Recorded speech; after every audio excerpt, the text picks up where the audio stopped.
আসসালামু আলাইকুম বন্ধুরা, আশা করি আপনারা সবাই ভালো আছেন। আলহামদুলিল্লাহ আমিও ভালো আছি। তো নতুন একটা ব্লগ শুরু করলাম। মহান রব্বুল আলামিনের অশেষ রহমত যে একদিন গ্যাপ রেখে আজকে আর একটা ব্লগ শুরু করলাম। তো আজকের ব্লগটা হচ্ছে মূলত নদী নিয়ে। এই যে নদীটা, এই নদীতে অসংখ্য স্মৃতি জড়িয়ে আসে ছোটোবেলার।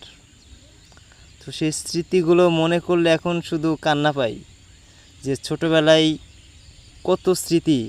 এই নদীতে সাঁতার খেলছি, গোসল দিছি, নৌকা নিয়ে ঘুরে বেড়িয়েছি। তো এখন সেগুলো সব স্মৃতি। আর বিশেষ করে এই যে যে জায়গাগুলা দেখা যাচ্ছে কত খেলাধুলা করেছি, মানে এটা এখন পানি ভরাট হয়ে অতিরিক্ত পানি হয়ে গেছে। এটা মূলত একটা মাঠ।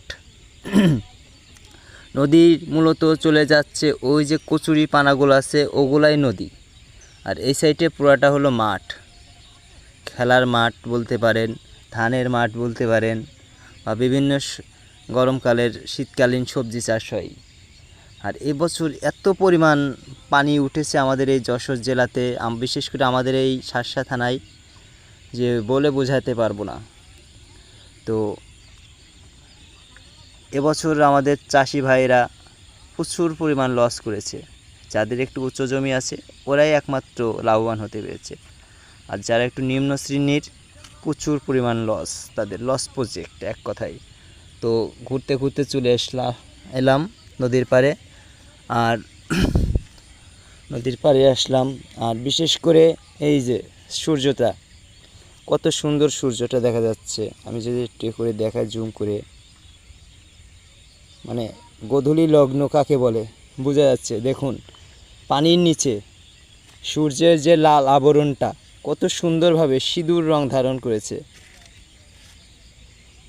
এই যে ওপাশে আছে জেলে ভাইয়েরা নৌকা নিয়ে মাছ ধরছে, ছোট ছোট ডিঙ্গি নৌকা।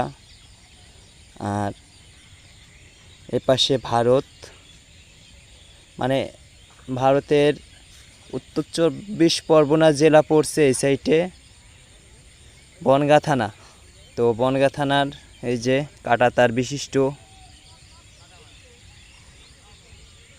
এই যে বিএসএফ বসে আছে দুটা, ওই যে ছোট ছোট দেখা যাচ্ছে দুইটা বিএসএফ, ভারত আর্মি। আর আমাদের বাংলাদেশের বিজিবি এখন এখানে নাই, আসবে একটু পরে। এখানে একটা